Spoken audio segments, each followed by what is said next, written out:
in this example, we have a stepped beam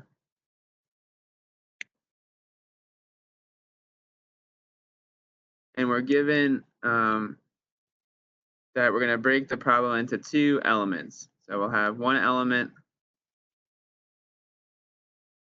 that goes from 0 to 2 meters, and then we'll have another element that goes from 2 to 3 meters in x. We're given the moment of inertia of our, and we're also given the section, the section term S1. So the section term is just equal to or C for your equation. So you can just substitute it in to for your bending stress equation to get the bending stress would just be equal to the moment divided by S. So they give us S and I for both element 1 and element 2. And we're asked to determine the deflection at our 3 nodes. So we have, V1 theta 1, V2 theta 2, and V3 theta 3. Okay. Then we have the then we're also asked to determine the support reactions. So our support reactions are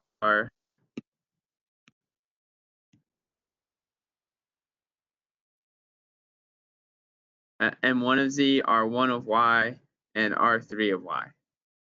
Okay. We're asked to find the elemental loads. So the elemental loads are going to be V1, M1. So that's the shear force at element 1 or at node 1, the moment at node 1.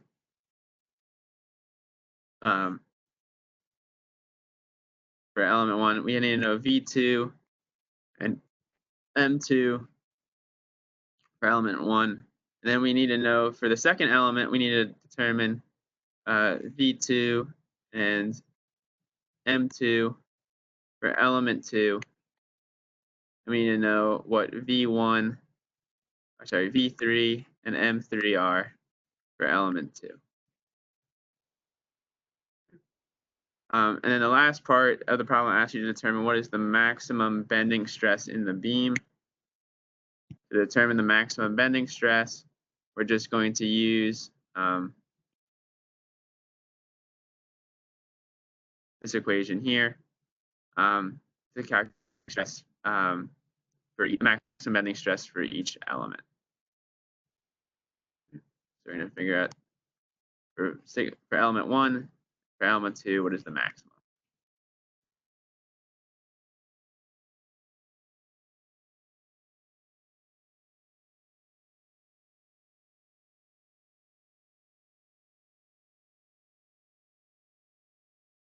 All right. So the first step in this process is we need to evaluate the elemental stiffness matrix. So so the elemental stiffness matrix is this term out in front here, right? All you need to know is you need to know the elastic modulus of the matrix.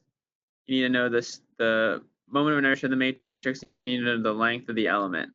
So if you know those, this term out front is a constant, and then the terms within the matrix are just going to be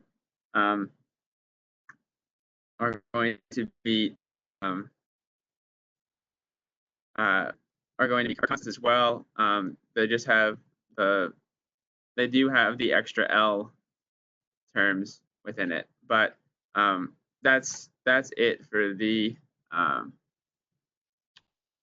that's it for it. So basically, all you're doing is just plug in the numbers that are given to you.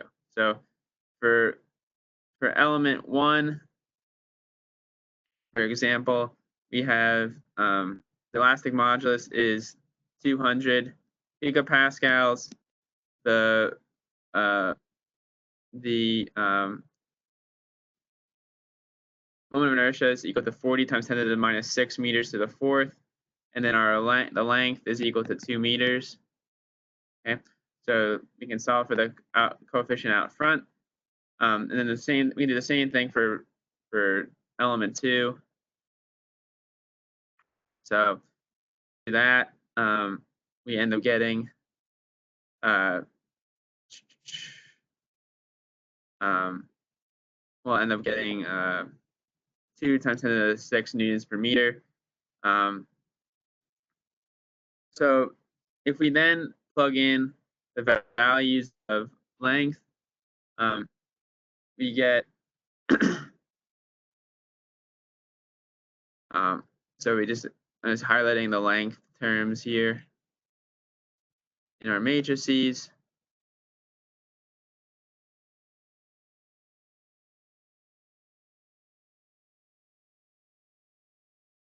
We can then write out our stiffness matrix for each element here, and for element 1,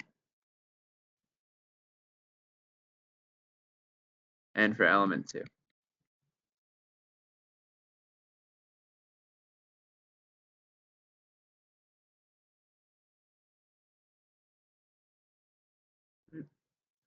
So the next step in the problem is we need to solve for we need to create the global stiffness matrix. So in order to create the global stiffness matrix, we need to combine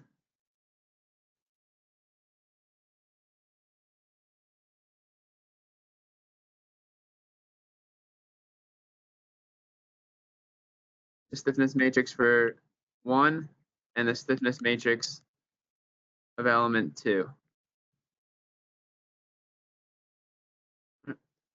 So,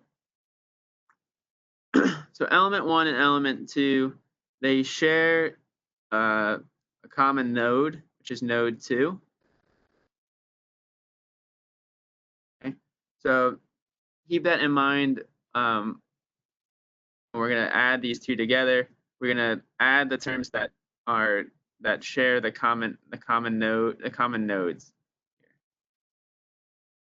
All right.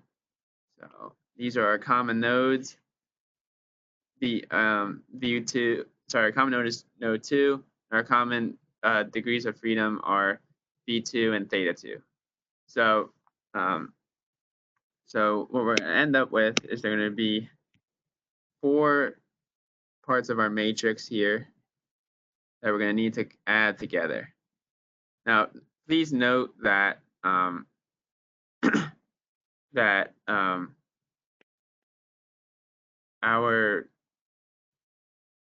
terms here have or whatchamacallit, they have the same coefficient, so we can just add the numbers on the inside together. So if we do that,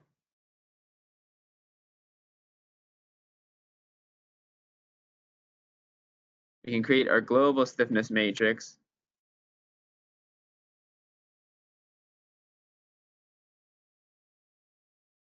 Right, where we have to add the shared terms of our equations together. So there's multiple terms in our global matrix that have to be added together to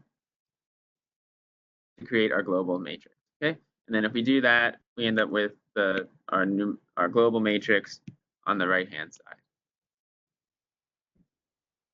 So so once we have our global matrix, we can now say that our external forces, the forces acting on the system, right, so our external forces are going to equal to our global stiffness matrix times our nodal displacements. Okay, so in this equation above, we can't solve for all the what we need to do is we have basically 6 equations, and we have 6 unknowns, but we can't solve the matrix directly because we have the K global is singular. So what we need to do is we need to reduce this matrix down. So what we can do is we can reduce our global system of equations by applying our boundary conditions. So we can set V1, theta 1, and V3 all equal to 0. All right. The reason we can do this is at node 1, we have a fixed boundary condition, and at node 3, we have a roller. Okay. Please note that at node 2, we have an applied load of minus 20 kilonewtons, and at we have a applied moment at node of 5 kilonewtons. So that is where those numbers are coming from. There's no applied moment at 0.0, and the moments and reaction forces at 1 and 3, R1Y, R1Z, and R3Y are unknown. Okay, so we need to remove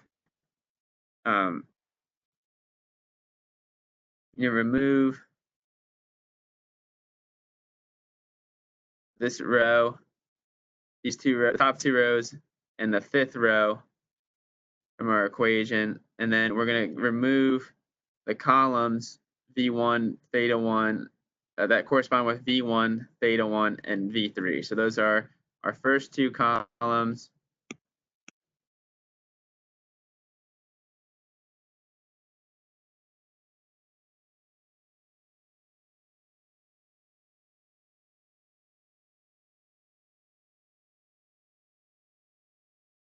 And our last column. So what all the terms that end up remaining are, I'm going to highlight them in yellow here. So our matrix goes from a 6x6 matrix to, after we remove those additional equations down, to a 3x3 matrix. Okay. So make sure to remember the coefficient here. Okay. So we now have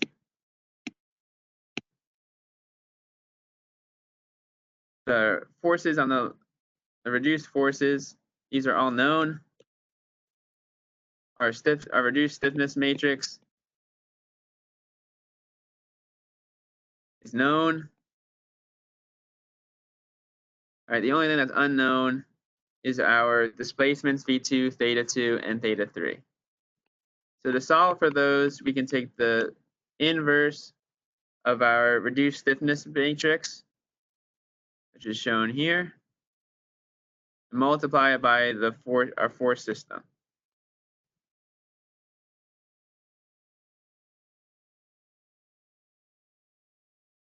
Okay. So if we do that, we'll end up with our nodal displacements and slopes at V1, theta 2, and theta 3. So for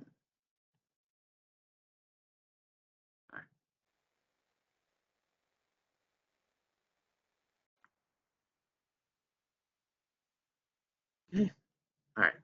So once we have our nodal displacements, we can then go on to calculate our unknown reaction forces. So if we look at this equation here, I'll put a giant star on it. All right. If we look at this equation here, and we look at specifically all the equations in green, we have 3 equations here. All right. And now, because we solved for V2, theta 2, all of the terms on the right-hand column, v1 theta 1, v2 theta 2, v3 theta 3, are all equal. So we should be able to solve for R1, R1y, M1z, and R3y if we just multiply the terms in our global stiffness matrix times all of our known nodal displacements. So if we do that, we'll end up with 3 algebraic equations for R1y, M1z, and R3 of y, which are shown here. These are just the 3 equations these were obtained from the global stiffness by multiplying this global stiffness matrix by the global displacement vector. Okay. So if you plug in all these terms are now known. So we plug them all in. We end up getting R1 of y, M1 of z, and R3 of y. And then the last part to the equation, once we have all of our global forces and we have our nodal displacements back into to find our nodal forces. So our nodal forces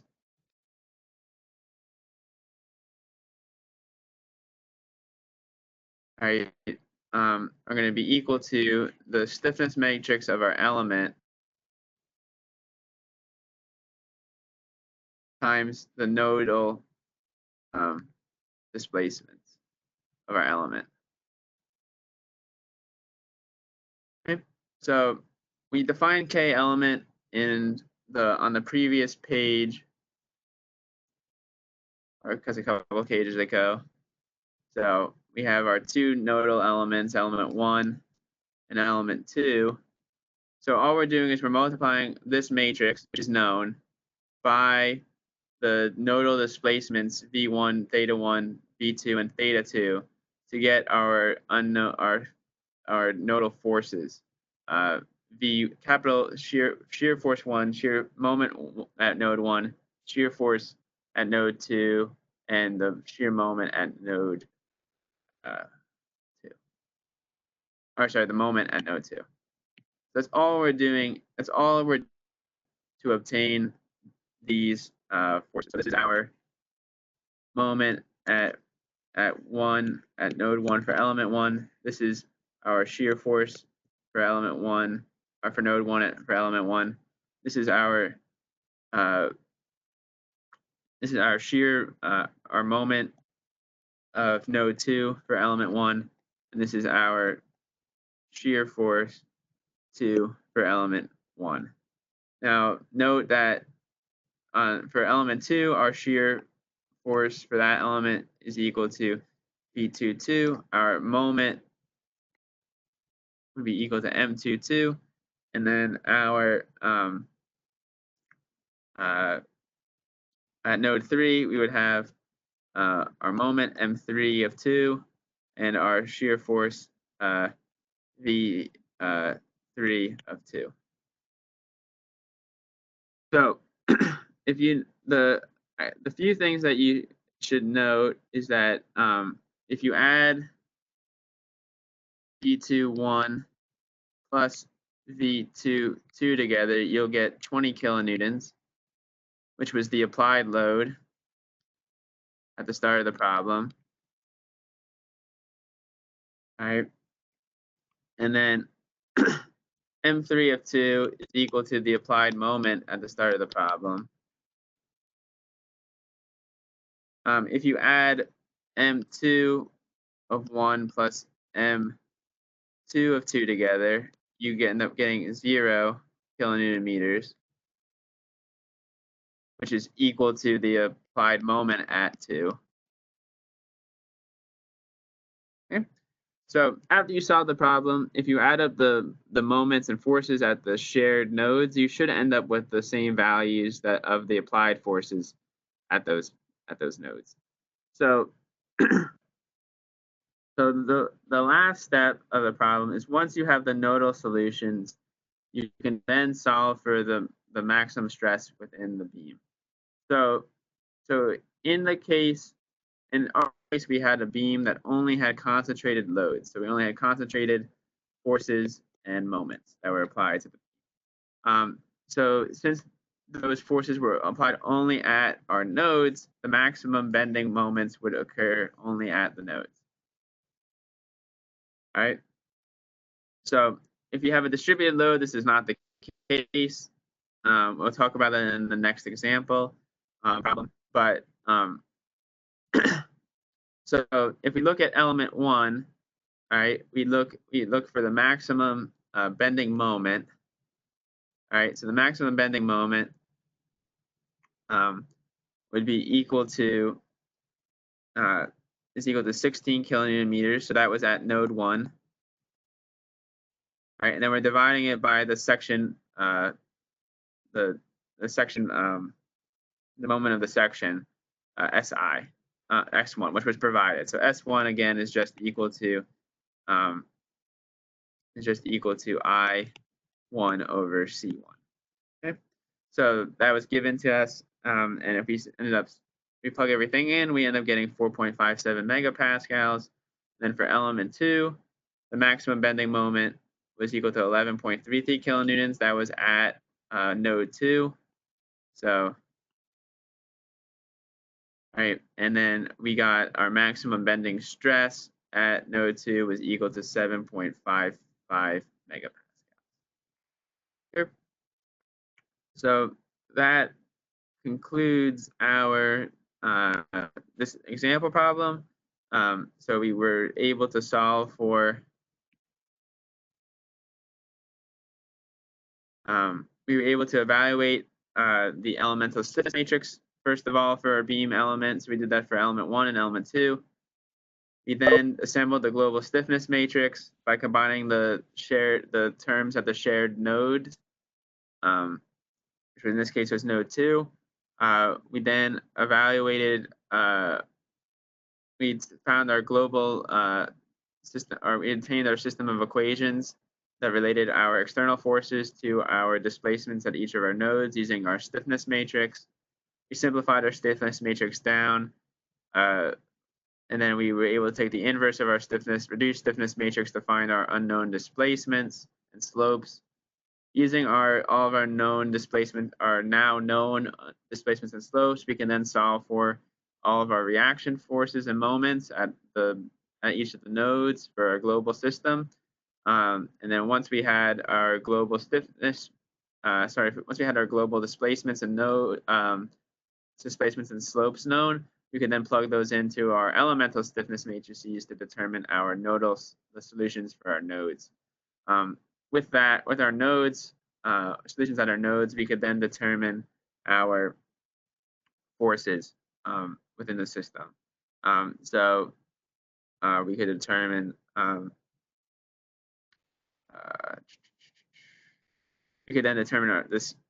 with a nodal force, we can determine the stresses within each element, the maximum stress within each element.